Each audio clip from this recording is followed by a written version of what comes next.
Many greetings to you guys. Welcome to my channel Royal Education. If you are new to my channel, then please subscribe to my channel and press the bell icon for further updates. Like my video and share with your friends. Let's begin. Hello buddies, again I am here with a new chapter, Source of Finance for a Joint Stock Company. ये है chapter number 3 in ISC. Part 1 है इसका। इसमें हम पढ़ेंगे बहुत सारे sources के बारे में जहाँ से जॉइंट स्टॉक कंपनी को फाइनेंस मिलता है। बहुत सारे सोर्स है, उनमें से फर्स्ट है इक्विटी शेयर, जिसको हम इस पार्ट में कवर करेंगे। जॉइंट स्टॉक कंपनी होता क्या है? मैंने जो सेकंड चैप्टर की वीडियो बनाई थी उसमें हमने फाइनेंस के बारे में पढ़ा था, उसके लिंक डिस्क्रिप्शन बॉक्स में है, आप चेकआउट कर सकते हैं वहाँ से। जॉइंट स्टॉक कंपनी होती है जहाँ पे बहुत सारे पीपल्स मनी कंट्रीब्यूट करते हैं for same stock, for a common stock and employed for a common purpose, जहाँ पे शेयर होल्डर्स जॉइंटली कंट्रीब्यूट करते हैं in common stock for a common purpose. Let's begin. Source of funds, ये artificial company होती है created by government with perpetual succession and common seal. ये हमने पढ़ी है डेफिनेशन, ये एक तो इसके कीवर्ड्स होते हैं। Okay, let's begin. Source of funds, long term finance and short term finance, ये दो में डिस्ट्रीब्यूट है। जो लॉन्ग टर्म फाइनेंस होते हैं उनमें आते हैं equity share, preference share, retained earning, debentures, loans from commercial banks, loans from financial institutions. Short term finance, public deposit, commercial bank, trade credit, customer advances, factoring, inter corporate deposit, instalment credit. इन सब के बारे में हम पढ़ेंगे एक एक करके, इनको इंडिविजुअली समझाया गया पूरे चैप्टर में। टोटल देख लीजिए कितने ये 13 है टोटल। इसमें ऐसे भी क्वेश्चन आ सकता है, name two long term finance, तो उसमें आप इनमें से किन्हीं दो का नाम लिख सकते हो 2 मार्क्स वाले क्वेश्चन में, या फिर शॉर्ट टर्म फाइनेंस पूछ सकते हैं, तो आप इनके नेम याद कर लेना, वैसे हो जाएंगे जब हम पढ़ेंगे एक एक को। आज हमने कवर किया है इक्विटी शेयर्स। इक्विटी शेयर्स क्या होते हैं देख लेते हैं। Shares which carry no preference rights or priority in the payment of dividend and in the repayment of capital are called equity shares. Share holders जो होते हैं जब वो इक्विटी शेयर्स को परचेज करते हैं, उन लोगों के पास प्रेफरेंस राइट या फिर प्रायोरिटी नहीं होती है इस बात की कि उनको डिविडेंड मिलेगा इन शेयर्स पे, या फिर उन्होंने जो कैपिटल लगाई है उसकी रीपेमेंट उनको मिलेगी, इस बात की श्योरिटी नहीं होती है। वो होते हैं इक्विटी शेयर्स, जहाँ पे प्रेफरेंस नहीं होता है कि आपको आपकी डिविडेंड या फिर कैपिटल रीपेमेंट होगी, उनकी आपको वापस मिलेंगे। वो होते हैं equity shares. Equity shares are issued prior to other securities. सारे सिक्योरिटीज़ जैसे डिबेंचर्स, प्रेफरेंस शेयर्स, इन सब से पहले ही इक्विटी शेयर को इशू किया जाता है। इन सबसे पहले इशू होती है equity shares. And repaid in last, ये इशू सबसे पहले होते हैं लेकिन रीपे होते हैं सबसे बाद में, क्योंकि इनकी श्योरिटी नहीं होती है कि ये रीपे होंगे या नहीं। वो भी अगर फंड बचता है कंपनी के पास सारे क्लेम वापस करने के बाद, तब इन लोगों को इनकी रीपेमेंट मिलती है। Dividend on such shares is payable only when there is profit and the company declares dividend. जब भी कंपनी के पास प्रॉफिट होता है तभी वो इनको रीपे करते हैं या फिर डिविडेंड देते हैं या फिर इनकी कैपिटल को रीपे करते हैं। जब सिर्फ प्रॉफिट होता है सारे क्लेम्स वापस करने के बाद, उसको कंपनी देती है and declares dividend. Dividend on this shares is paid after paying dividend on preference shares. Preference shares वाले शेयर होल्डर्स को पे करने के बाद इनको किया जाता है। In the event of winding up of the company these are paid after all claims are paid. As I told you, सारे क्लेम्स पे करने के बाद दिया जाता है at the time of winding up of the company, जब company बंद होती है। They have full voting rights, लेकिन इन लोगों के पास वोटिंग राइट्स होते हैं। हमने पिछले चैप्टर में भी पढ़ा था कि इन लोगों के पास कंट्रोल होता है, they have exercise of control and because they have voting rights and control over management of the company। इस डेफिनेशन को पूरा पढ़िए क्योंकि एडवांटेज, फीचर, डिसएडवांटेज सब इसी से रिलेट करते हैं, तो इसको ध्यान से समझिए। They have full voting right and control over management of the company. They are also entitled to the residual profit of the company। जब इन सबको सारा पे कर दिया उसके बाद भी अगर कुछ प्रॉफिट बच जाता है तो फिर इन लोगों को उसमें से भी थोड़ा थोड़ा कंट्रीब्यूशन दिया जाता है। Features of equity shares. Equity shares are issued prior to preference shares and debentures. हमने पढ़ा था, मैंने कहा था फीचर, एडवांटेज, डिसएडवांटेज सब उसी से रिलेटेड हैं। इनको प्रेफरेंस शेयर एंड डिबेंचर सारी सिक्योरिटी से पहले इशू किया जाता है, लेकिन पे बाद में किया जाता है। These shares carry no preference right in the payment of dividend. इनको कोई भी प्रेफरेंशियल राइट नहीं होता है कि इनको डिविडेंड जो है मिलेगी। Equity shares capital is repaid in the last in the event of winding up of the company. ये हमने पढ़ लिया, इशू सबसे पहले होते हैं लेकिन रीपे लास्ट में होते हैं।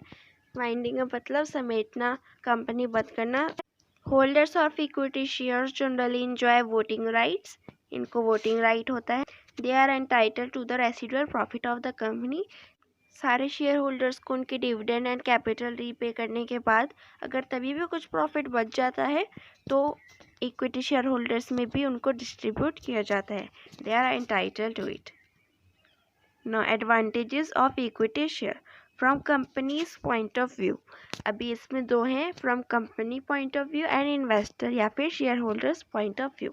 एक कंपनी की तरफ से एडवांटेज देखेंगे एंड शेयर होल्डर की तरफ से भी एडवांटेज देखेंगे। Same for disadvantages.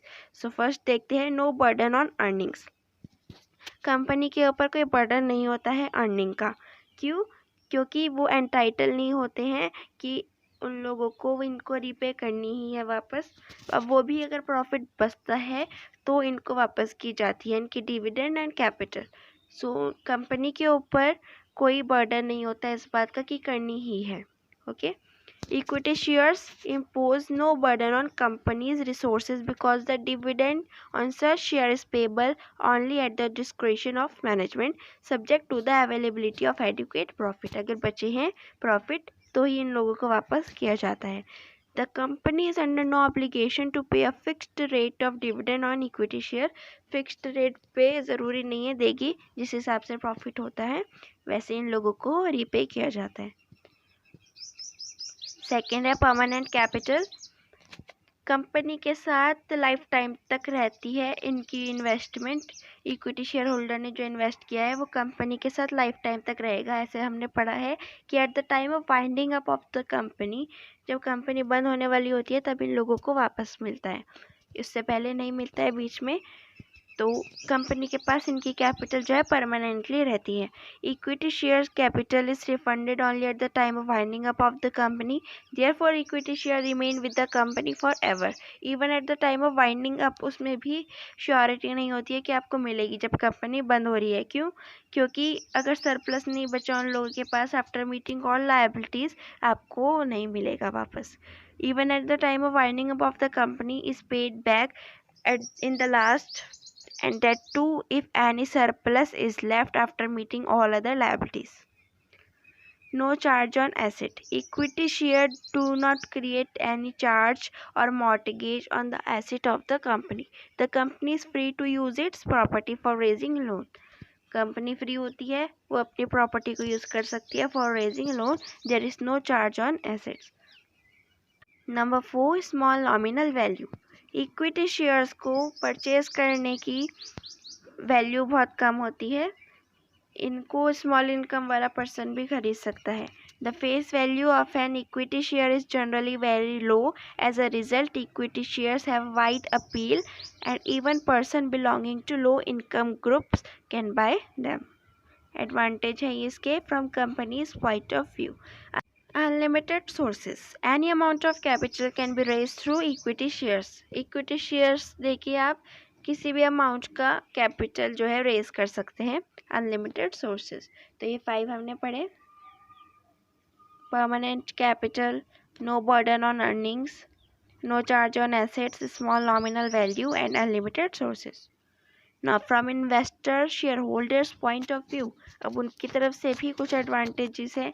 हर चीज़ का कोई ना कोई एडवांटेज डिसएडवांटेज होता ही है।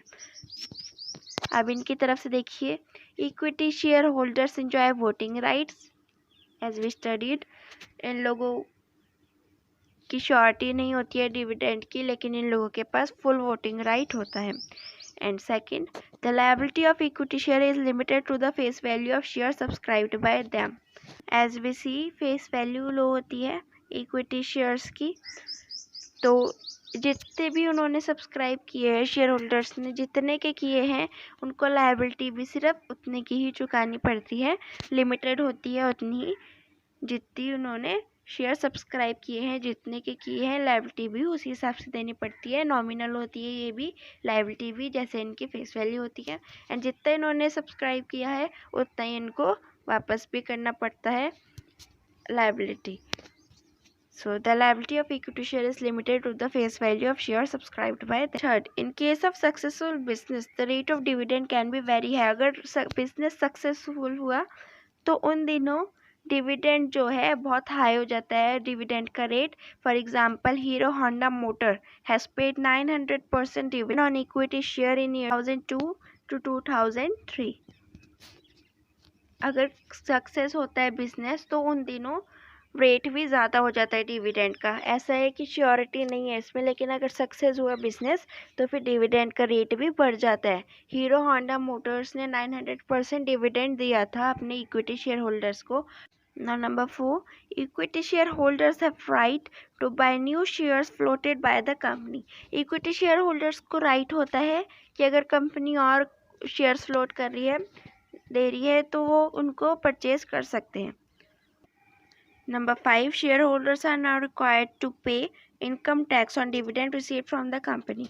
इनको कंपनी से जो भी डिविडेंड मिलती है, इनको उन पे इनकम टैक्स देने की ज़रूरत नहीं है। They are not required to pay income tax on dividend received from the company. These are 5 advantages from investors, shareholders point of view. Now disadvantage देखते हैं of equity shares from company's point of view. पहले company point of view से देखेंगे। First है manipulation of control. Equity shares carry full voting right. This gives rise to many undesirable practice by person who seek to gain control over the company. As we know, shareholders के पास full voting right होता है, तो company के लिए disadvantage ही है, क्योंकि ऐसी कई undesirable practice वो पर्सन कर देता है जिसको कंपनी के ऊपर, पूरी कंपनी के ऊपर कंट्रोल चाहिए। ऐसा कई बार वो कर देता है, तो कंपनी के लिए डिसएडवांटेज है, क्योंकि उसके पास फुल वोटिंग राइट होता है। So first is manipulation of control. Second है डेंजर ऑफ ओवर कैपिटलाइजेशन। जैसे हमने ये एडवांटेज में पढ़ा था,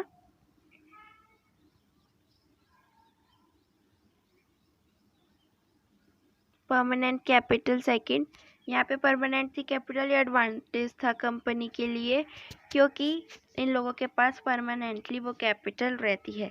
लेकिन इसका डिसएडवांटेज अब ये आ गया है यहाँ पे कि डेंजर हो जाती है ओवर कैपिटलाइजेशन, क्योंकि हमेशा इनके पास रहती है तो वो ओवर कैपिटलाइज हो जाती है, उसका डेंजर रहता है कंपनी को। Capital raise through equity share is not refundable during the life time of the company. जो भी कैपिटल रेज होती है इक्विटी शेयर से, वो कंपनी की लाइफ टाइम तक उसके साथ रहती है, रिफंड नहीं होती है। It leads to over capitalization, result in lower rate of earnings and dividends. इससे ओवर कैपिटलाइजेशन हो जाता है, जिससे अर्निंग्स का एंड डिविडेंड का रेट लो हो जाता है। फाइनेंशियल स्ट्रक्चर भी इनफ्लेक्सिबल बन जाता है। Number 3, no trading on equity. When the entire share capital is raised through equity share, जब सारा शेयर कैपिटल इक्विटी शेयर से लिया जाता है, so the benefit of trading on equity is not available. जो बेनिफिट होता है ट्रेडिंग ऑन इक्विटी का, वो अवेलेबल नहीं रहता है। उसके बाद ट्रेडिंग ऑन इक्विटी होता क्या है वो समझिए। In other words you can say it's Gamble, या गैम्बल।